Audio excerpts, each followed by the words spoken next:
नमस्कार दोस्तों, एक समय की बात है, भगवान बुद्ध अपने शिष्यों को उपदेश दे रहे थे। तब उनके किसी शिष्य ने उनसे यह 3 सवाल किए। पहला, कौन किसके भाग्य का खाता है? दूसरा, संसार का सबसे बड़ा बलवान कौन है? तीसरा, जो अपनी बात से मुकर जाता है उसका अंत में क्या अंजाम होता है? गौतम बुद्ध कहते हैं, तुम्हारे यह तीनों ही प्रश्न बहुत ही महत्वपूर्ण है, क्योंकि इन तीनों प्रश्नों के उत्तर हर मनुष्य को जानना जरूरी होता है। इसलिए मैं तुमको यह कहानी सुनाता हूँ। उस कहानी में तुमको तुम्हारे इन तीनों प्रश्नों के जवाब मिल जाएंगे। कृपया तुम कहानी को ध्यान लगाकर सुनना। एक जंगल में एक विशाल बरगद का पेड़ था। उस पेड़ पर एक बाज पक्षी रहता था। उस बरगद से थोड़ी ही दूर पर एक बिल था। उस बिल में एक सर्प रहता था। फिर एक दिन जैसे ही सर्प बिल से बाहर निकलने लगा तो उस सर्प को वह बाज पक्षी देख रहा था। जब वह सर्प बिल से बाहर निकलने लगा तो उसी समय बाज सर्प पर झपटा, परंतु सर्प अपने बिल से अधिक बाहर नहीं निकला था, इसलिए वह वापस बिल में चला गया। फिर थोड़ी देर बाद सर्प ने अपना मुंह बिल से बाहर निकाला और देखने लगा कि बाज पक्षी यहीं पर है या कहीं पर चला गया। फिर वह बाज पक्षी दोबारा उस सर्प पर झपटा, परंतु वह फिर से वापस अपने बिल के अंदर छुप गया। जैसे ही सर्प अपने बिल से बाहर निकलने का प्रयास करता तो बाज उस पर हमला करता और उसे उठाकर ले जाने की कोशिश करता।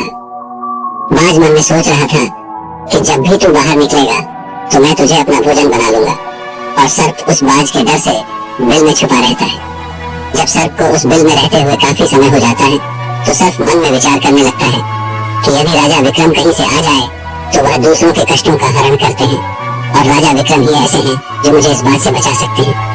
तो राजा विक्रम को याद करता हुआ सर्प उस बिल में छुपा रहता है, और जो भी उस मार्ग से निकल कर जाता तो उसे सर्प कहता कि भाई कोई मेरी बात राजा विक्रम तक पहुंचा दो, या मुझे राजा विक्रम से मिला दो, तो मैं उसका जीवन भर एहसानमंद रहूंगा। फिर एक दिन राजा विक्रम, जो दूसरों के दुखों को दूर करते थे, वह जंगल में जा रहे थे और उसी मार्ग से निकल कर जा रहे थे। तभी सर्प को पता चला कि रास्ते से कोई जा रहा हो, तो वह सर्प बिल के अंदर से ही कहने लगा, भाई कोई मुझे राजा विक्रम से मिला दे तो मैं उसका जीवन भर एहसानमंद रहूंगा। ये बात जब राजा विक्रम ने सुनी तो राजा विक्रम कहने लगा, क्यों भाई, आपको राजा विक्रम से क्या काम है? तो सर्प कहने लगा, देखो भाई, राजा विक्रम दूसरों के दुखों का हरण करते हैं और मैं बहुत दिनों से इसी बिल में पड़ा हुआ हूँ। मैं बहुत दुखी हूँ।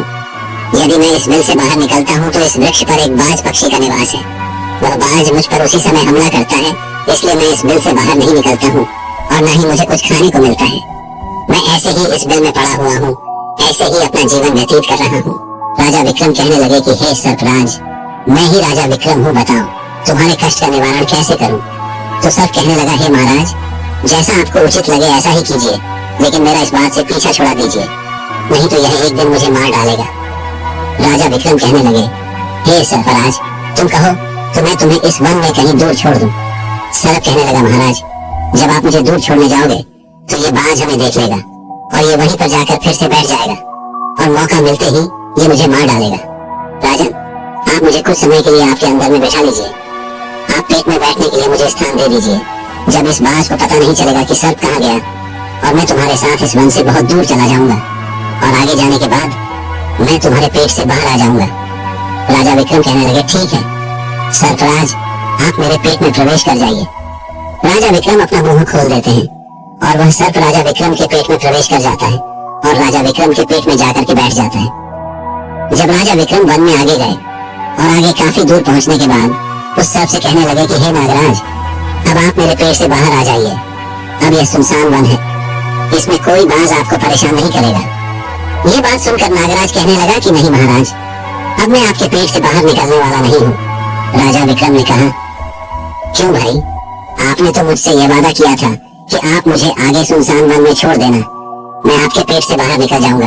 अब क्या हुआ, सुनसान वन आ गया, अब आप बाहर निकलिए। सांप कहने लगा कि देखो महाराज, जैसा रहने का आनंद आपके पेट में है वैसा उस बिल में नहीं मिलता। अब मैं तुम्हारे पेट से कभी बाहर नहीं निकालूं। राजा विक्रम मन में सोचने लगे कि यह तो बड़ा ही दुष्ट सर्प है, अब मैं क्या करूं? और उसके जहर के प्रभाव से महाराज विक्रम का पूरे शरीर से कोट फूटने लगा। महाराज विक्रम के शरीर से कोट निकल आया। राजा विक्रम मन में सोचने लगे कि अब मैं यदि राजधानी को वापस जाऊंगा तो यह अभी संभव नहीं है, क्योंकि मैं इस वक्त कोढ़ी हो गया हूँ और मुझे इसी वन में रहकर इस नागराज से भी छुटकारा पाना है। ये सोचकर महाराज विक्रम एक पेड़ के नीचे झोपड़ी बनाकर सो जाते हैं। उनके शरीर से कोट टपकने लगा और बदबू आने लगी। जो कि सर्प का जहर था। सर्प कुंडली मारकर राज विक्रम के पेट में बैठा हुआ था। राजा विक्रम उस वन में पड़ी हुई एक कोड़ी की हालत में है। अब इधर उन्हीं के समय एक प्रसिद्ध जनपद था। श्रावस्ती और श्रावस्ती नगरी के महाराजा थे ताम्रध्वज महाराज। ताम्रध्वज के 3 पुत्रियां थीं और राजा ताम्रध्वज बड़ा अहंकारी और बड़ा ही अभिमानी राजा था। फिर एक दिन उसने अपनी तीनों बेटियों से पूछा कि बताओ बेटियों, तुम किसके भाग्य का खाती हो? फिर उनमें से 2 बेटियां तो राजा के डर से कहती हैं कि पिताजी, हम तो आपके भाग्य का ही खाते हैं। परंतु उनमें से राजा की एक चित्ररेखा नामक बेटी थी। वह चित्ररेखा अपने पिता ताम्रध्वज कहती है कि नहीं पिताजी, मैं किसी के भाग्य का नहीं खाती हूँ, मैं तो केवल अपने ही भाग्य का खाती हूँ। उस बेटी की बात सुनकर राजा को बहुत क्रोध आया और राजा ने उसी समय नाई और ब्राह्मण को बुलाया और नाई और ब्राह्मण से कहने लगा कि इन दोनों बेटियों का रिश्ता तो आप किसी राजा के यहाँ करके आइए, और जो यह बड़ी वाली बेटी है इसका रिश्ता किसी कूड़ी कलंक की या जिसके हाथ पैर नहीं हो उसके साथ करके आइए। फिर राजा का आदेश मिलते ही नाई और ब्राह्मण उन तीनों बहनों का रिश्ता करने के लिए चल देते हैं। उन्होंने राजा की दोनों छोटी बेटियों का रिश्ता तो राजवंशों में कर दिया, परंतु तीसरी बेटी के लिए वर ढूंढते ढूंढते हुए उसी वंश से निकाल कर जा रहे थे जिस वन में राजा विक्रम अपनी झोपड़ी में कोड़ी के रूप में पड़े हुए थे। उनके शरीर से कोड़ बह रहा था। तो राजा विक्रम को देखकर नाई और ब्राह्मण आपस में कहने लगे कि इससे अच्छा तो कोई व्यक्ति हमें नहीं मिलेगा, इसलिए इसके साथ ही राजा की लड़की का संबंध करके चलते हैं। फिर राजा विक्रम के साथ नाई और ब्राह्मण ने राजा ताम्रध्वज की लड़की चित्रलेखा का विवाह तय कर दिया और राजा ने भी बहुत जल्दी ही चित्रलेखा को उस वन में ले जाकर कि वहीं उस खड़ी राजा विक्रम के साथ उसका विवाह संपन्न कर दिया। राजा विक्रम जैसे महापराक्रमी राजा समय की चपेट में आ गए और एक कोड़ी का जीवन गुजार कर रहे थे। वह लड़की बड़ी पतिव्रता थी। वह अपने पति राजा विक्रम की सेवा करती थी और वह दोनों छोटी बहनें जो थी वह बड़े बड़े राजाओं के घर में गई तो वह तो आराम की जिंदगी जी रही थी, लेकिन चित्रलेखा राजा विक्रम के साथ दुखी जीवन काट रही थी। कहते हैं जो अपने नियम और सिद्धांतों पर रहता है और जो धर्म का पालन करता है, ईश्वर हमेशा उसे सुखी रखना ही पसंद करता है। भगवान उसे हमेशा आनंद प्रदान करता है। इसलिए जब उस झोपड़ी में रहते रहते चित्रलेखा को राजा विक्रम के साथ बहुत दिन बीत जाते हैं तो उस झोपड़ी के पास एक पीपल का वृक्ष था और उस वृक्ष के नीचे एक दूसरा सर्प का बिल था। तो एक दिन विक्रम सो रहे थे और रात्रि का समय था और चित्रलेखा महाराज विक्रम की सेवा कर रही थी। उसी समय उस बिल से एक सर्प बाहर निकलता है और बाहर निकलकर जो राजा विक्रम के पेट में सर्प था उस सर्प से कहने लगता है, अरे दुष्ट, अपने वचन से मुकर गया। तूने तो महाराज विक्रम से कहा था कि मैं दूर वन में जाकर तुम्हारे पेट से बाहर निकल जाऊंगा, और तो ऐसे परोपकारी राजा के पेट में जाकर के बैठ गया। तुम्हारे जहर के कारण राजा के पूरे शरीर से कोढ़ निकाल आया। अरे तुझे शर्म नहीं आई कि तूने कितना गलत काम किया है? क्योंकि इतने समय में राजा विक्रम न जाने कितने ही जीवों का दुख दूर करते हुए सिर्फ आगे कहता है, यदि कोई सुन रहा हो तो मैं तेरे मरने का उपाय बताता हूँ।